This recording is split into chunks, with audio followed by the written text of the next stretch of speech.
दोस्तों कैसे हैं आप सभी लोग। आशा करता हूं आप सभी ठीक होंगे, स्वस्थ होंगे और मौज कर रहे होंगे। मैं अंकित एक बार फिर से आपके अपने एजुकेशन चैनल वासुदेव एजुकेशन में आपका स्वागत करता हूं।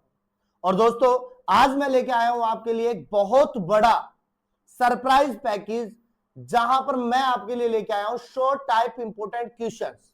और ये शॉर्ट टाइप इंपोर्टेंट क्वेश्चंस आपके बॉटनी के रहने वाले हैं, जो आपके सेमेस्टर सेकंड 16 तारीख के एग्जाम में काम आने वाले हैं। जैसा कि मैंने कोर्स देने से पहले आपको कहा था कि आपको short type important questions as it is मिलेंगे और बढ़िया शानदार तरीके से मिलेंगे अपने पास में। तो मैं वही क्वेश्चन निकाल के लाया हूं और ये क्वेश्चन होने वाले हैं आपके बेटा पेपर में आने वाले क्वेश्चन, यानी पेपर में डायरेक्ट छपने वाले जो क्वेश्चन होंगे वो ये होंगे हमारे पास में। कुछ एक्स्ट्रा क्वेश्चन निकाल के लाए हैं कि ऐसा नहीं रहे कि हमारे पास में क्वेश्चंस की कमी रहे, मैटर बहुत सारा रहे इसलिए। दूसरी बात, जैसे ही अपने पास में वीडियो एंड होगी आपके पास में पीडीएफ भी आ जाएंगी कि जिस पीडीएफ के माध्यम से आप इसको देख सकते हो। ठीक है, यहां मैं आपको कुछ एक्स्ट्रा बताऊंगा, उसको आप ध्यान से रखिएगा चीजों को। तो सबसे पहले हम ध्यान रखते हैं अपने पास में और पहले क्वेश्चन की हम शुरुआत करते हैं। यूनिट फर्स्ट से हम क्वेश्चन को लेते हैं और पहला क्वेश्चन है बेटा डीएनए प्रतिकृति क्या है, व्हाट इज डीएनए रेप्लिकेशन। इसमें काम आने वाले एंजाइम कौन से हैं हमने पढ़ रखा है, पहला टॉपिक था हमारा। तो मुझे इतना पता है कि साहब ये डीएनए मेरा, और इस डीएनए से डीएनए बनाने की जो प्रोसेस है, इस डीएनए से डीएनए बनाने की जो प्रोसेस है वही हमारे पास में क्या है बेटा, रेप्लिकेशन। क्या है, रेप्लिकेशन। तो डीएनए से डीएनए बनाने की प्रोसेस क्या कहलाएगी अपने पास में, रेप्लिकेशन कहलाएगी। क्या कहलाएगी, रेप्लिकेशन कहलाएगी। काम आने वाले एंजाइमों में हम बात करें तो बेटा हमारे पास में हेलिकेज था, हमारे पास में बेटा प्राइमेज था, हमारे पास में डीएनए पॉलीमरेज था जिसे हमने थर्ड भी नाम दिया था। इसके अलावा हम बात करें तो हमारे पास में लाइगेज भी था, इसके अलावा हमारे पास में टोपो आइसोमरेज भी था। तो ये हमारे पास में डीएनए के प्रतिकृति में काम आने वाले एंजाइम्स होते हैं अपने पास में। ठीक है, इसके अलावा डीएनए प्रतिकृति को अर्ध संरक्षी क्यों कहा जाता है, why is DNA replication called semi conservative. तो बेटा सिंपल सी बात रहने वाली है कि यहां पर डीएनए की जब हम प्रतिकृति करते हैं तो डीएनए के हमारे पास में कितने स्ट्रैंड बनते हैं, दो स्ट्रैंड। कितने स्ट्रैंड, दो स्ट्रैंड बनते हैं। इनमें से एक स्ट्रैंड जो होता है, एक तो पुराना होता है और एक कैसा होता है बेटा, नया स्ट्रैंड होता है। इसलिए हम इसे क्या कहते हैं, अर्ध संरक्षी, यानी कि अपने आधे भाग को क्या करता है अपने पास में संरक्षित रखता है यानी स्टोर रखता है, और आधा भाग कहां से लाता है, नया बनाता है अपने पास। ठीक है, इसके अलावा हेलिकेज एंजाइम का कार्य क्या है, हेलिकेज एंजाइम का कार्य क्या है। तो बेटा हेलिकेज एंजाइम की मैं बात करूं तो सिंपल सी बात है, अपने पास में बंदों को खोलने का काम करता है। क्या करता है, बंदों को खोलने का काम करता है। किसको खोलने का काम करता है बेटा, बंदों को खोलने का काम करता है। तो यहाँ पे जो बंद होते हैं ना अपने पास में, ठीक है, यानी जो हमारे पास में हाइड्रोजन बंद होते हैं उनको मुख्य रूप से खोलने का काम जो है वो कौन करता है अपने पास में बेटा, हेलिकेज एंजाइम करता है। कौन करता है अपने पास में, हेलिकेज एंजाइम करता है अपने पास में। ठीक है, इसके अलावा हम बात करें डीएनए पॉलीमरेज थर्ड का मुख्य कार्य क्या है, यानी कि डीएनए पॉलीमरेज थर्ड का मुख्य कार्य क्या है, यानी कि what is the main function of the DNA polymerase. अब डीएनए पॉलीमरेज थर्ड मैंने बताया कि यहाँ पे एंजाइम होता है, और किसकी बात कर रहा हूं मैं, प्रतिकृति की। तो बेटा सिंपल सी बात है कि जो हमारे पास में नया डीएनए स्ट्रैंड, नया डीएनए स्ट्रैंड जो सिंथेसिस हुआ है अपने पास में, उसको क्या करता है अपने पास में, कार्य बनाता है या नया डीएनए स्ट्रैंड लाने का काम करता है, वो कौन करता है अपने पास में, डीएनए पॉलीमरेज थर्ड रखता है। ठीक है, इसके बाद में हमारे पास में क्वेश्चन आता है लीडिंग और लैगिंग स्ट्रैंड में अंतर लिखिए, differentiate between the leading and lagging strand. तो हम सबसे पहले क्या लिखेंगे बेटा, लीडिंग स्ट्रैंड लिखेंगे, फिर हम क्या लिखेंगे अपने पास में बेटा, लैगिंग स्ट्रैंड लिखेंगे। क्या लिखेंगे, लैगिंग स्ट्रैंड लिखेंगे अपने पास में। ठीक है, अब सुनो, लीडिंग स्ट्रैंड जो है, लीडिंग जो स्ट्रैंड है वो होता है हमारे पास में सतत। कैसा होता है, सतत होता है। लैगिंग स्ट्रैंड जो होता है वो होता है असतत अपने पास में। कैसा होता है, असतत होता है। ये लैगिंग स्ट्रैंड जो होता है अपने पास में 3 डैश से 5 डैश की ओर जाता है। किधर जाता है बेटा, 3 डैश से 5 डैश की ओर जाता है। किधर जाता है अपने, सॉरी 5 डैश से 3 डैश की ओर जाता है। और ट्रांसक्रिप्शन में भी हमने ऐसा ही कुछ लिखा था, 5 डैश से 3 डैश की ओर जाता है। और यहां पर हमारे पास में क्या बनते हैं, ओ का जाकी फ्रेगमेंट बनते हैं। क्या बनते हैं? ओकाजाकी फ्रेगमेंट बनते हैं। ठीक है, यहां पर हमारे पास में एक प्राइमर की आवश्यकता होती है, एक प्राइमर की आवश्यकता होती है। यहां पर हमारे पास में अनेक प्राइमर की आवश्यकता होती है। क्या होती है? अनेक प्राइमर की आवश्यकता होती है। ठीक है, इसके अलावा हम बात करें ओकाजाकी फ्रेगमेंट क्या है। ओकाजाकी फ्रेगमेंट क्या है? तो बेटा सिंपल सी बात है, कौन सी स्टैंड होगी हमारे पास में? Lagging stand. कौन सी स्टैंड? लैगिंग स्टैंड पर डीएनए के छोटे खंड क्या होने वाले हैं बेटा? डीएनए के छोटे खंड जो होंगे वो हमारे पास में क्या होंगे? ओकाजाकी फ्रेगमेंट होंगे अपने पास में। उसके बाद में क्वेश्चन है बेटा अनुलेखन क्या है? What is a transcription? तो बेटा सिंपल सी बात है हमारे पास में कि डीएनए से क्या बेटा? डीएनए से आरएनए बनाने की प्रोसेस, डीएनए से आरएनए बनाने की जो प्रोसेस होती है वही कहलाती है ट्रांसक्रिप्शन। वही क्या कहलाती है? ट्रांसक्रिप्शन कहलाती है। और यहां पे जो आरएनए बना रहे हैं वो बना रहे हैं एमआरएनए। कौन सा बेटा? एमआरएनए बना रहे हैं अपने पास में। ठीक है, इसके अलावा आरएनए पॉलीमरेज का कार्य क्या है? आरएनए पॉलीमरेज का कार्य क्या है? What is the function of RNA polymerase? 3 दिन पहले ही हमने इसको आरएनए पॉलीमरेज को पढ़ा था। 3 दिन पहले ही हमने क्या किया था बेटा? आरएनए पॉलीमरेज को पढ़ा था अपने पास में। तो याद रखना अपने पास में कि जो डीएनए का टेम्पलेट होता है, किसका बेटा? डीएनए का टेम्पलेट। तो डीएनए का जो टेम्पलेट होता है ना उसके ऊपर क्या बनाता है? एमआरएनए। उसके ऊपर क्या बनाता है? एमआरएनए बनाता है। क्योंकि आपको पता होगा कि हमने 2 स्टैंडों की बात की थी, एक हमने टेम्पलेट डीएनए बताया था और एक हमने क्या बताया था? कोडिंग डीएनए बताया था। और हमने कहा था कि जो अपने पास में प्रोसेस करेगा, जो एमआरएनए को बनाने का काम करेगा, वो केवल एक स्टैंड होगा, वो होगा अपने पास में टेम्पलेट वाला। कौन सा बेटा? टेम्पलेट वाला। जबकि अपने पास में जो दूसरा स्टैंड होगा उसका कोई योगदान यहां पर हम यूज में नहीं ले रहे हैं। ठीक है, इसके अलावा हम बात करें जेनेटिक कोड क्या है। जेनेटिक कोड क्या है? ये मैंने आपको बड़ा क्वेश्चन भी बता रखा है, बड़ा क्वेश्चन भी बता रखा है अपने पास में। तो बेटा सिंपल सी बात है, वह कोडोन यानी जो कोडोन अपने पास में किसको? एमआरएनए के एमिनो एसिड को, किसको बेटा? एमिनो एसिड को जो कोड करता है ना अपने पास में, वही हमारे पास में क्या कहलाता है? जेनेटिक कोड कहलाता है। क्या कहलाता है? जेनेटिक कोड कहलाता है। अब जेनेटिक कोड की बात करें अपने पास में, तो हम पहली बात करें अपने पास में विशेषताओं में, तो साहब ये ट्रिपलेट होता है, त्रिक होता है अपने पास में। हमने बात की थी 3 से बनकर बनता है अपने पास में। ठीक है, इसके बाद में हम कहें तो ट्रिपलेट के बाद में हम लिख सकते हैं बेटा ये नॉन ओवरलैपिंग होता है, यानी हमारे पास में ओवरलैप नहीं होता है वायरस को छोड़ करके। इसके अलावा हम ये कह सकते हैं कि ये हमारे पास में अपासित होता है। इसके अलावा मैंने कहा था कि ये कोमा लेस होता है अपने पास में, इनके बीच में कोई कोमा नहीं लगाते। तो ये क्या हो जाएंगी? जेनेटिक कोड की विशेषताएं हो जाएंगी। इसके बाद में क्वेश्चन आता है बेटा स्टार्ट कोडोन तथा स्टॉप कोडोन के नाम लिखिए। Name the start codon and stop codon. तो बेटा मैंने आपको स्टार्टिंग में बताया था कि जब अपन ने जेनेटिक कोड की बात की थी, कल परसों ही बात की थी, तो स्टार्ट कोडोन की अगर हम बात करें बेटा, स्टार्ट कोडोन की हम बात करें तो वो होता है हमारे पास में AUG। कौन सा होता है बेटा? AUG, जिसे हमने मिथियोनिन कहा था। क्या कहा था बेटा? मिथियोनिन को कोड करता है। किसको बेटा? मिथियोनिन को कोड करता है। वहीं अगर हम स्टॉप कोडोन की बात करें तो मैंने कहा था UAA। ठीक है, इसके बाद मैंने कहा था UGA और मैंने कहा था UAG। ठीक है, उल्लू आया, उल्लू आया, उल्लू गया, आया, उल्लू आया, गया, ये होने वाला है अपने पास में। ठीक है, इसके बाद में हम central dogma of molecular biology क्या है? Central dogma of molecular biology क्या है कि what is the central dogma of molecular biology? तो बेटा सिंपल बात याद रखो, सिंपल बात याद रखो कि मेरे पास में एक डीएनए है, फिर मेरे पास में आरएनए है और फिर मेरे पास में क्या है? प्रोटीन है। यही प्रोसेस क्या कहलाता है? सेंट्रल डोग्मा कहलाता है। तो सिंपल सी बात है, डीएनए से आरएनए बनाने के लिए मुझे चाहिए ट्रांसक्रिप्शन, मुझे क्या चाहिए? ट्रांसक्रिप्शन।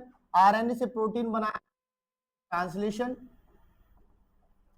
और डीएनए बनाने के लिए मैं करता हूं रेप्लिकेशन। तो इस प्रोसेस को हम पूरी को क्या कहते हैं बेटा? सेंट्रल डोग्मा कहते हैं। क्या कहते हैं? सेंट्रल डोग्मा कहते हैं। क्या कहते हैं? सेंट्रल डोग्मा कहते हैं अपने पास में। ठीक है, इसके अलावा प्रतिकृति, अनुलेखन व अनुवादन में अंतर बताइए। तो बेटा सीधी बात है, थोड़ी देर पहले ये जो सेंट्रल डोग्मा वाला प्रोसेस है, इसी को आप क्या मान लोगे, इसी को क्या मान लोगे आप, इनके अंतर मान लोगे अपने पास में, क्या मान लोगे, अंतर मान लोगे अपने पास में। ठीक है, अब सुनो, आपको नहीं सर हमें नहीं पता, तो देखो मैं फिर क्या करूंगा बेटा, ऐसे ही लिख देता हूं ट्रांसक्रिप्शन, ट्रांसक्रिप्शन, फिर मैंने लिख दिया, या सॉरी तो कोई बात नहीं, ऐसे कर लेते हैं, फिर अपन लिख देते रेप्लिकेशन, और फिर लिख देते अपन ट्रांसलेशन।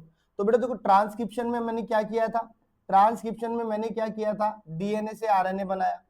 रेप्लिकेशन में मैंने क्या किया बेटा, डीएनए से डीएनए बनाया। और इसमें क्या करते हैं अपने पास में, आरएनए से प्रोटीन बनाते हैं। ठीक है, यहाँ पे हम कौन से एंजाइम को काम में लेते हैं अपने पास में बेटा, आरएनए पॉलीमरेज को। यहाँ पे हम किसको काम में लेते हैं, डीएनए पॉलीमरेज को। और यहाँ पे हम किसको काम में लेते हैं, राइबोसोम को, क्योंकि राइबोसोम को हम प्रोटीन फैक्ट्री कहते हैं। ठीक है, इसके अलावा कोडोन और एंटी कोडोन क्या है अपने पास में, what are codon and anticodon. तो बेटा सिंपल सी बात है, कोडोन वो होते हैं जो अमीनो अम्लों को कोड करते हैं। किसको कोड करते हैं, एमिनो अम्लों को कोड करते हैं अपने पास में। और एंटी कोडोन की बात करें तो ये हमारे पास में टीआरएनए पर होते हैं।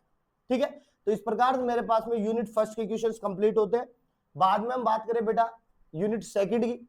अब बेटा यूनिट सेकंड के लिए मैं बात करूं बेटा, तो मैं लिखूंगा बेटा मेंडल के प्रथम एवं द्वितीय नियम क्या है। मेंडल के प्रथम एवं द्वितीय नियम क्या है, what are Mendel's first and second law, what are Mendel's first and second law. तो बेटा आपको पता था 3 नियम दिए गए थे, मैंने 3 नियम पढ़ाए थे आपको। एक मैंने आपको प्रभाविकता का नियम पढ़ाया था अपने पास में, जो डोमिनेंट वाला था। एक तो अपन ने क्या पढ़ा था, प्रभाविकता का नियम पढ़ा था, एक तो अपन ने प्रभाविकता का नियम पढ़ा था। ठीक है, दूसरा हमने जो नियम पढ़ा था वो हमने सेग्रेशन का पढ़ा था, पृथक्करण का नियम पढ़ा था। और तीसरा जो हमने नियम पढ़ा था वो हमने पढ़ा था स्वतंत्र अपीवन का, यानी कि एंडोमेंट का। मेरे पास में आपको याद हो तो मैंने कहा था कि हमारे पास में मेनली कितने होते हैं, 2। अब आप सेग्रेशन का नियम बता दो यहाँ पे, और क्या बता दो, स्वतंत्र अपीवन का नियम बता दो, अपनी कहानी कंप्लीट होती है। अब सुनो नेक्स्ट क्वेश्चन है बेटा, अपूर्ण प्रभुत्व एवं सहप्रभुत्व क्या है, उदाहरण दीजिए। What is incomplete dominance and codominance, incomplete dominance और एक अपने पास में क्या था, कोडोमिनेंस। तो सीधी बात थी बेटा, जो हमारे पास में अपूर्ण था यानी जो इनकम्प्लीट था वो अपना प्रभाव नहीं दिखाता था, प्रभाव नहीं दिखाता था। ठीक है, प्रभाव नहीं दिखाता था।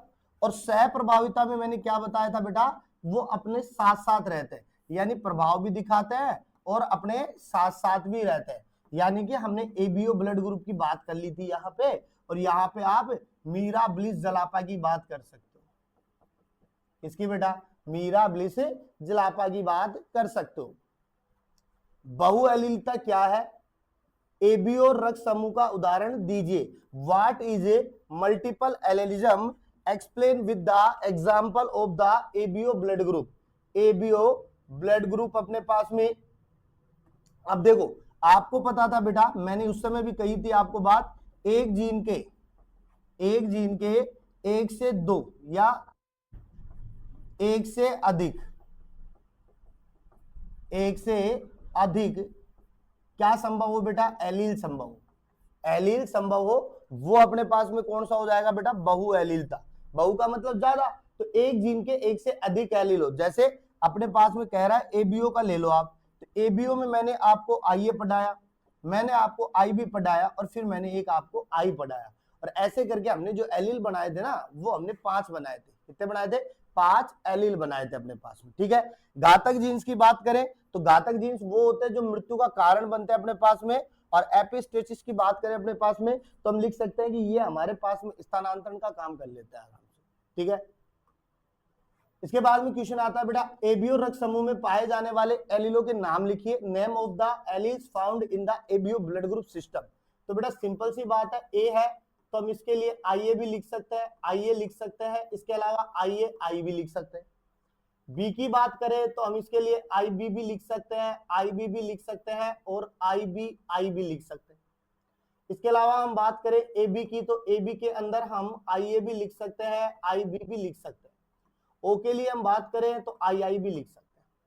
तो ये हमारे पास में क्या हो गए, एलिल्स हो गए। अब सुनो, सार्वभौमिक दाता है, सार्वभौमिक ग्राही कौन है, तो बेटा सार्वभौमिक दाता, सार्वभौमिक दाता जिसे हम लिखते हैं बेटा यूनिवर्सल डोनर, क्या लिख सकते हैं, यूनिवर्सल डोनर लिख सकते हैं। और अपने पास में इसकी बात करें ग्राही की, तो इसे हम यूनिवर्सल रिसिप्टर लिखते हैं, क्या लिखते हैं बेटा, रिसिप्टर लिखते हैं। अब सुनो, हमारे पास में जो सार्वत्रिक दाता है वो कौन है, ओ नेगेटिव है, और जो सार्वत्रिक ग्राही है वो कौन है बेटा, ए बी पॉजिटिव, वो कौन है, ए बी पॉजिटिव है अपने पास में, ठीक है। इसके अलावा मात्रात्मक वंशागति क्या है, यानी क्वांटिटिव इनहेरिटेंस की बात पूछ रहा है। गेहूं के दानों के रंग का उदाहरण समझाइए अपने पास में, तो बेटा बड़ा क्वेश्चन याद करो, लास्ट एंड फाइनल क्वेश्चन में आया था अपने पास में, लास्ट एंड फाइनल क्वेश्चन में आया था। और हम सीधी बात लिखेंगे, बहुजीनी वंशागति, बहुजीनी वंशागति जो है, बहुजीनी वंशागति जो है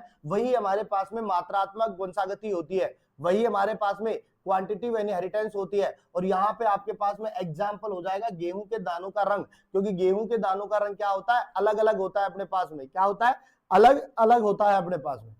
कोशिका द्रव्यी साइटोप्लाज्मिक वंशागति क्या है, तो बेटा सीधी सी बात है, व्हाट इज साइटोप्लाज्मिक इनहेरिटेंस, तो बेटा सिंपल सी बात है अपने पास में, सिंपल सी बात है, हम लिखेंगे अपने पास में साइटोप्लाज्म, क्या बेटा, साइटोप्लाज्म यानी कि कोशिका द्रव्य, कोशिका द्रव्य में उपस्थित जीनों की वंशागति, उपस्थित जीनों की वंशागति। और बेटी एक चीज याद रखना कि जब भी साइटोप्लाज्म का नाम आता है तो मेरे पास में दो ही नाम आते हैं जो कोशिका द्रव्य वंशागति में योगदान रखते हैं। एक तो मेरे पास में नाम आता है माइटोकॉन्ड्रिया का, और एक मेरे पास में आता है क्लोरोप्लास्ट या प्लास्टिड का। रीजन क्या होता है कि माइटोकॉन्ड्रिया खुद अर्धस्वायत्त अंग है अपने पास में, ठीक है, और इसके अलावा क्लोरोप्लास्ट भी क्या होता है, अर्धस्वायत्त अंग होता है। इसलिए मैं क्या कहता हूं कि ये हमारे पास में क्या होते हैं, ये हमारे पास में क्या होते हैं बेटा, क्या होते हैं, साइटोप्लाज्मिक वंशागति के उदाहरण होते हैं, ठीक है। इसके अलावा हम बात करें बेटा नेक्स्ट क्वेश्चन की, मीराब्लिच जलापा में प्लास्टिड वंशागति का महत्व क्या है, तो बेटा इस महत्व का एक ही मात्र मतलब समझो अपने पास में कि ये अपने पास में मातृवंशीय, क्या बेटा, मातृवंशीय वंशागति है, ये अपने पास में क्या है बेटा, मातृवंशीय वंशागति है, मैट्रिनल इनहेरिटेंस है, क्या है, मैट्रिनल इनहेरिटेंस है अपने पास में, ठीक है। और बता दूं मैं आपको, अपन यही नहीं रुकेंगे बेटा, अपन और आगे चलेंगे, अपन और आगे चलेंगे, और आगे चलेंगे, और आगे चलने का मतलब है अपने पास में इसका मॉडल पेपर भी मैं आपको दूंगा, इसका मॉडल पेपर भी दूंगा, और मॉडल पेपर मैं आपको कल दे दूंगा, ठीक है, कब दे दूंगा, कल दे दूंगा अपने पास में, जो आपके बहुत काम आने वाला है। अब सुनो, उत्परिवर्तन क्या है, भौतिक एवं रासायनिक उत्परिवर्तनों के उदाहरण दीजिए। तो बेटा उत्परिवर्तन की बात पूछ रहा है, तो पहली बात तो मैं कहूं कि उत्परिवर्तन जो होता है स्थायी होता है, क्या होता है, स्थायी होता है। या मैं कहूं कि हमारे पास में बहुत सारी रेडिएशंस, बहुत सारे केमिकल्स, बहुत सारी चीजें होती है जो हमारी बॉडी के अंतर्गत सडनली परिवर्तन लाने का काम करती है, वही क्या है हमारे पास में उत्परिवर्तन है। अब भौतिक उत्परिवर्तन की बात करें तो आप एक्सरे का उदाहरण सबसे बड़ा ले सकते हो। जब आप एक बार एक्सरे करवाते हो ना, तो आपकी बहुत सारी रेडिएशन जो है वो बॉडी के अंदर क्या करती है, एंटर करती है अपने पास में, क्या करती है, एंटर्ड करती है। इसके अलावा हम यूवी की बात करें, यूवी हमारे पास में 3 प्रकार की होती है, ए बी होती है, बी भी होती है और सी भी होती है, जिसमें से अगर बी आपके पास हो जाए ना, पूरे डीएनए सिस्टम को क्या करेगी बेटा, खराब कर देगी। और अगर डीएनए सिस्टम खराब हुआ ना बेटा, तो आपकी पीडी भी क्या हो सकती है, खराब हो सकती है। इतना घातक है अपने पास में, ठीक है। वही रासायनिक की बात करें अपने पास में, तो रासायनिक उत्परिवर्तन में आप मस्टर्ड गैस की बात कर सकते हो, किसकी बेटा, मस्टर्ड गैस की बात कर सकते हो, और आप यहाँ पे नाइट्रस गैस की बात कर सकते हो, ठीक है। इसके अलावा हम बात करें एन्यूप्लॉइडी और पॉलीप्लॉइडी में क्या अंतर है, तो बेटा एन्यूप्लॉइडी की हम बात करें तो एन्यू का मतलब एक होता है अपने पास में, तो हमारे पास में या तो एक गुणसूत्र का जुड़ना, या तो हमारे पास में क्या होता है, एक गुणसूत्र का जुड़ना, एक गुणसूत्र का जुड़ना, और या एक गुणसूत्र का अपने पास में घटना, यही क्या कहलाता है, एन्यूप्लॉइडी।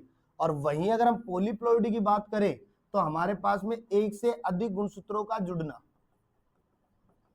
एक से अधिक गुणसूत्रों का जुड़ना, तो हम इसको क्या लिख सकते हैं बेटा, पॉलीप्लॉइडी लिख सकते हैं। अब आप कहोगे सर हमें थोड़ा सा क्या एक एग्जाम्पल मिल जाता ना तो शानदार मजा आ जाता, तो मैं कहूंगा बेटा इसके अंदर तो आप लिख लो डाउन सिंड्रोम, इसके अंदर तो आप क्या लिख लो बेटा, डाउन सिंड्रोम लिख लो, जिसके अंदर हमारे पास में एक गुणसूत्र की अधिकता देखने को मिलती है। ठीक है, और इधर हम बात करें तो आप इधर बात कर लो अपने पास में गेहूं की।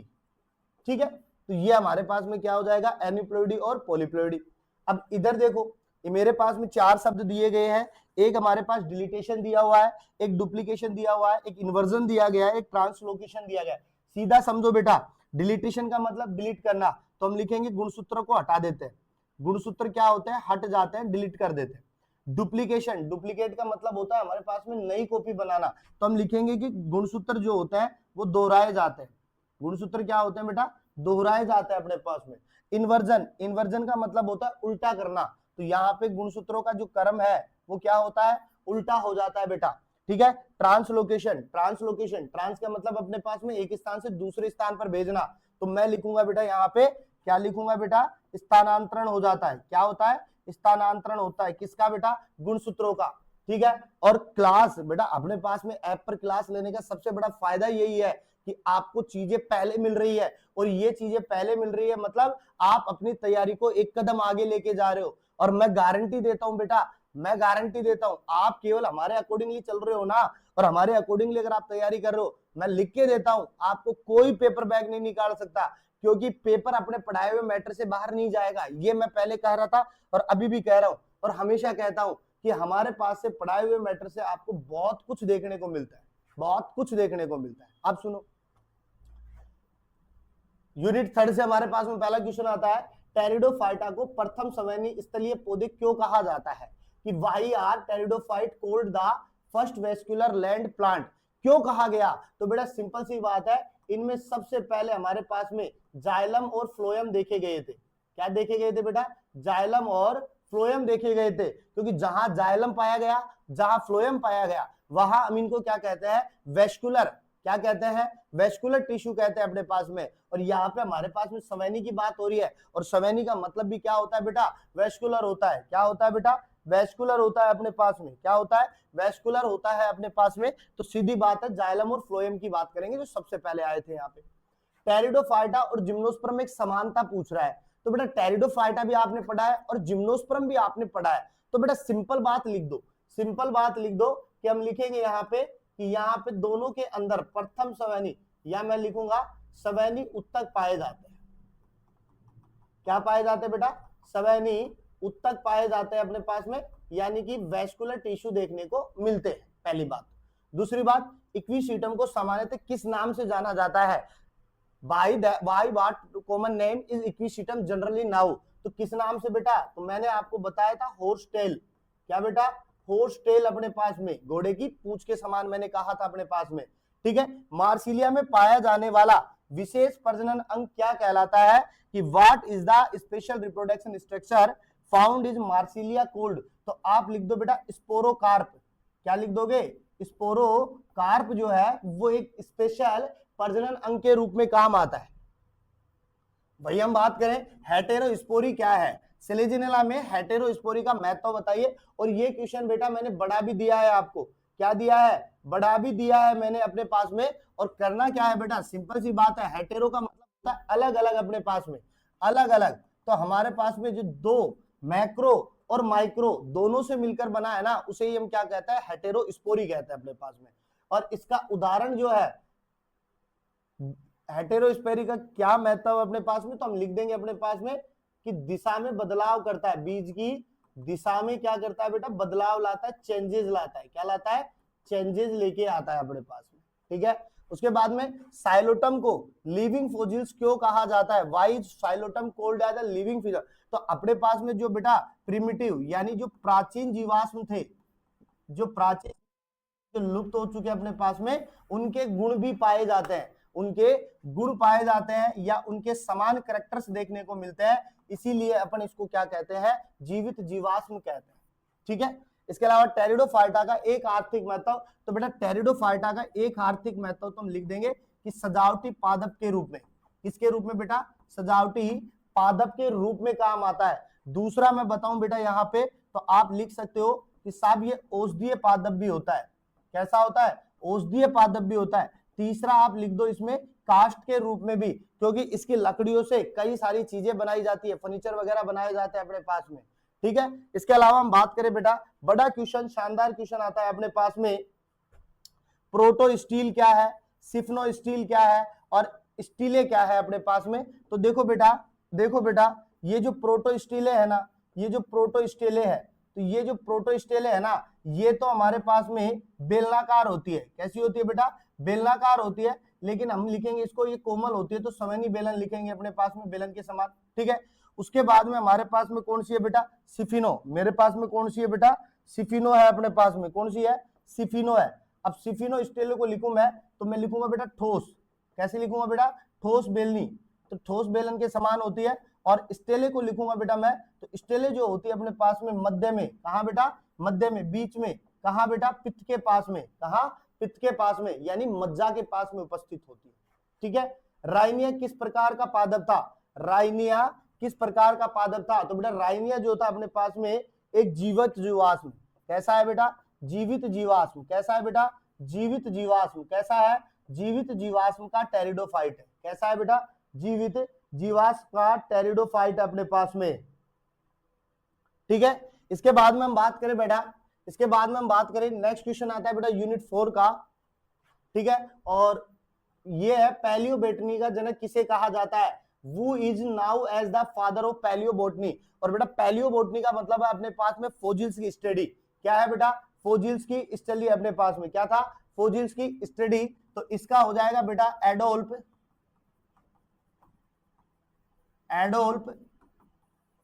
ब्रोंगियाट। क्या हो जाएंगे फादर्स? एडोल्फ ब्रोंगियाट हो जाएंगे अपने पास में।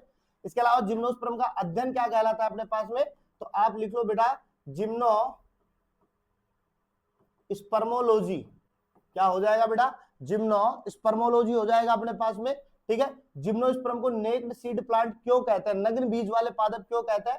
तो हम लिखेंगे बेटा सीधा सा, बीज पर आवरण नहीं पाया जाता, बीज पर आवरण नहीं पाया जाता है, ठीक है। इसके अलावा साइकस की विशेष जड़ का नाम तथा कोरेलाइड रूट का मुख्य कार्य। तो बेटा क्वेश्चन में आंसर मिल रहा है, साइकस की जो विशेष जड़ है उसे हम कहते हैं कोरेलाइड रूट। क्या कहते हैं? कोरेलाइड रूट कहते हैं अपने पास में। और इसका मुख्य कार्य जो है, इसका मुख्य कार्य जो है वो है बेटा नाइट्रोजन स्थिरीकरण। क्या है? नाइट्रोजन स्थिरीकरण होता है अपने पास में। उसके बाद में मेरे पास में क्वेश्चन है बेटा, पाइनस में परागण किस माध्यम से होता है? यानी पोलिनेशन जो है वो किसके माध्यम से हो रहा है? तो बेटा आप सीधा लिखो वायु द्वारा। किसके द्वारा बेटा? वायु द्वारा, यानी कि एयर के द्वारा हमारे पास में क्या होता है? पोलिनेशन प्रोसेस होता है। फोजिल्स की परिभाषा दीजिए अपने पास में। तो बेटा जो हमारे पास में जीवाश्म का अध्ययन होता है ना अपने पास में, यानी जो प्राचीन, यानी कि जो प्राचीन हमारे पास में चीजें होती है, प्राचीन प्लांट्स का अध्ययन जो है वही क्या है? फोजिल्स है अपने पास में। पोली एम्ब्रोइनी, पोली का मतलब हमारे पास में वही बहुत सारे, तो हम सिंपल सी बात कहेंगे अपने पास में ज्यादा, एक से अधिक भ्रूण का अध्ययन जो है वो पोली एम्ब्रोइनी में होगा। और जीवाश्मों का अध्ययन किस में होगा बेटा? पोलियोबोटनी में होगा अपने पास में। इसके अलावा हम बात करें कंपाउंड फोजिल्स की, सॉरी कंपैरिजन फोजिल्स की हम बात करें, तो बेटा इनके अंदर क्या होता है? फोजिल्स यानी ये जो दब जाते हैं ना प्लांट, इनके अंदर हमारे पास में कार्बन की परत बन जाती है। किसकी परत बेटा? कार्बन की परत बन जाती है। इसे ही हम क्या कहते हैं? कंप्रेशन फोजिल कहते हैं। तो इस प्रकार से अपने पास में शॉर्ट टाइप इंपोर्टेंट क्वेश्चंस को पढ़ सकते हैं। और अब मैं जब मॉडल पेपर लेके आऊंगा ना आपके पास में कल, तो उसके अंदर मैं आपको टॉप 10 शॉर्ट टाइप क्वेश्चंस दूंगा, और साथ में मैं बढ़ा के लाऊंगा अपने पास में वो बड़े क्वेश्चंस जो आपके एग्जाम में काम आने वाले होंगे। क्योंकि अभी तक आपको जो इंपोर्टेंट क्वेश्चन दिए वो आपने पढ़ लिए, अब मैं केवल आपको एक मॉडल पेपर लाके दूंगा जिसमें आपकी सारी चीजें होने वाली है। तो मिलते हैं एक नेक्स्ट वीडियो के साथ में, तब तक आप बने रहिएगा और हमेशा की तरह बेटा मुस्कुराते रहिएगा। मुस्कुराना जीवन का अमूल्य फल है।